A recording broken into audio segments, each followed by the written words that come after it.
Lord Canning कब Charles John Canning भी कहा जाता है। वह भारत का प्रथम वाइसरॉय था और गवर्नर के रूप में उसका कार्यकाल 1856 से 1862 तक रहा।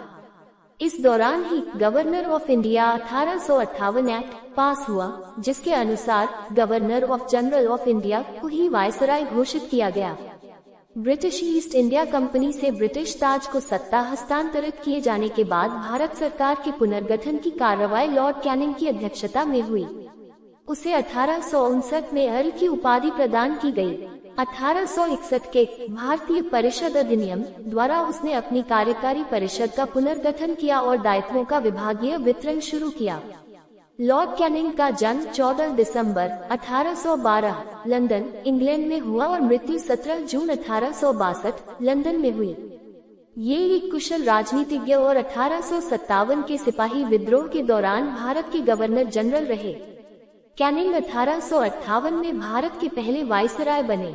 जॉर्ज कैनिंग के सबसे छोटे पुत्र चार्ल्स कैनिंग 1836 से सांसद रहे और 1837 में अपनी मां से वाइकाउंट की उपाधि विरासत में प्राप्त की। 1841 में वह सर रॉबर्ट पील के मंत्रिमंडल में विदेशी मामलों के राज्य अवर सचिव बने और 1846 से commissioner of woods and forests रहे। लॉर्ड एबरडीन 1853-55 के तहत पोस्टमास्टर जनरल बने और 1856 में लॉर्ड पॉमस्टन की सरकार द्वारा भारत के गवर्नर जनरल नियुक्त किए गए। कैनिंग ने तत्काल फारस के शाह के खिलाफ, जिन्होंने अफगानिस्तान में ब्रिटेन के सुरक्षित राज्य हेरात पर कब्जा कर लिया था, फारस की खाड़ी में सैनिक अभियान दल भेजा। इस अभियान दल ने शाह की सेनाओं को हेरात से खदेड़ दिया और अफगानिस्तान के शासक दोस्त मोहम्मद के साथ मित्रता कर ली, जो 1857 की संधि द्वारा और भी सुदृढ़ हो गई। उसी वर्ष भारत में विद्रोह भड़का। यह एक ऐसा जनजागरण था जिसने उत्तरी भारत में ब्रिटिश शासन के खिलाफ व्यापक विद्रोह का रूप ले लिया।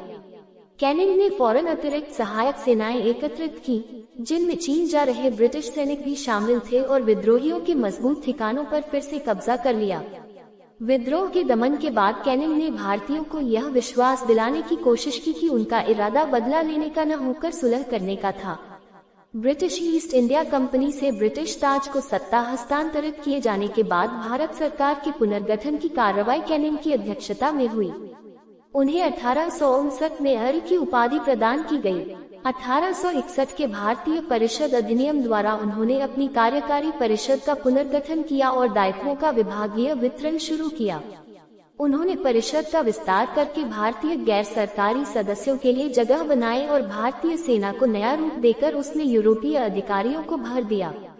उन्होंने रेलों के विकास को बढ़ावा दिया और अकाल राहत कार्य शुरू किए। साथ ही कलकत्ता, कोलकाता, बम्बई, मुंबई और मद्रास, चेन्नई विश्वविद्यालयों की स्थापना में मदद दी। उन्होंने भारतीय काश्तकारों को बेदखल होने या बेहिसाब भाड़ा वृद्धि के खिलाफ सुरक्षा दिलाने की कोशिश की और यूरोपीय नील उत्पादकों द्वारा उनका शोषण रोकने के लिए हस्तक्षेप किया। लेकिन कैनिंग ने अवध में भू राजस्व समझौता लागू किया, जो अनुचित रूप से भू मालिकों के हित में था।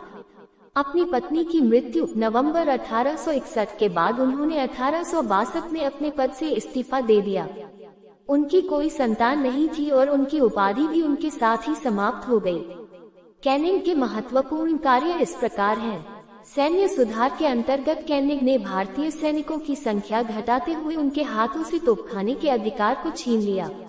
आर्थिक सुधारों के अंतर्गत कैनिंग ने ब्रिटिश अर्थशास्त्री विल्सन को भारत बुलाया। कैनिंग ने 500 रु से अधिक आय पर आयकर लगा दिया और इसके साथ ही आयात पर 10% तथा निर्यात पर 4% कर निश्चित कर दिया।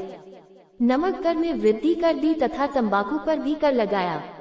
1859 में बंगाल किराया अधिनियम स्वीकृत हुआ, जिसमें उन किसानों जो पिछले 12 वर्षों से लगातार किराए की भूमि पर खेती कर रहे थे या लगातार 20 वर्षों से समान किराए पर खेती कर रहे थे, को भूमि का अधिकारी समझा गया।